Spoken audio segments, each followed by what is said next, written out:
Good morning mga ropa. Ngayong araw ay magluluto tayo ng burrito with cream cheese and macho cheetah sauce. Pero kinakailangan natin bumili ng mga gulay sa palengke. Dahil alam nyo naman na mabilis mabulok ang mga gulay kung itatambak natin.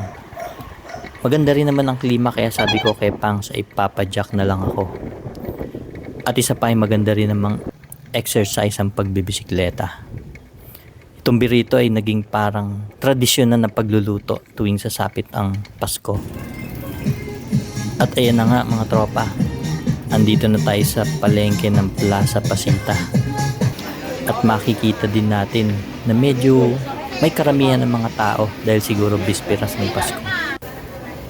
At yan, namili na nga tayo ng mga kakailanganin natin mga aromatics. Rekta na tayo sa source at ayan nga, nagkaabutan na. Pagkatapos naman mamili ay agad na rin tayong pumadyak pa uwi para kahit papano ay ma-prepare na natin ang ating mga immobilize sa ngayon araw. At ito na, i-ready na natin ang ating biniling lean ground pork. Lalagay lang natin siya sa lalagyan at ayusin natin. Tapos ay isasalang lang natin at pakukuluan natin para mawala yung mga unnecessary things. Kapag okay na, isasalain lang natin yan para ganap na ganap. Tapos ay ready lang natin yung ating panggisa. Yung garlic. Tapos onion. Basic lang yan mga tropa, kaya napakadaling gawin. Tapos magpainit na rin tayo ng mantika at lagyan natin ng konting olive oil. Tahimik lang tayo kasi olive oil yan ni Pangs. Delikado tayo pag nalaman na pinanggisa ko lang. Yan, tapos ilagay na ang garlic. Basic lang. Ang onion. Tapos ay ilagay na natin yung ating giniling.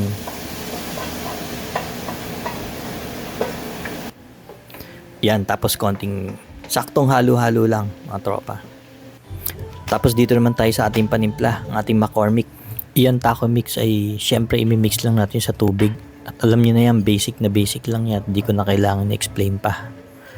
Tapos kapag okay na yung ating pagpanimpla, ibubuhos na natin sa ating giniling. Tapos halu-haluin lang at i-adjust sa katamtamang apoy. At ready na tayo. Dito naman tayo sa ating pang-garnish. Ang ating cucumber,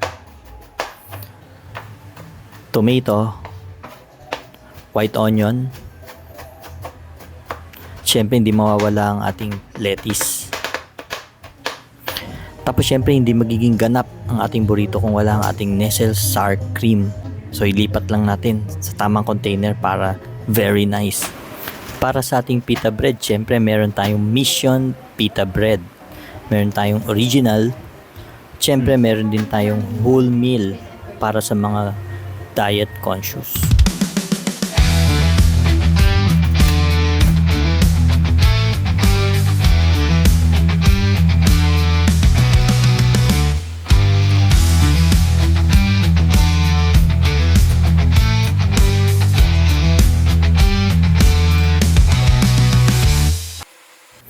Siyempre, pupuksain niya ng tropa.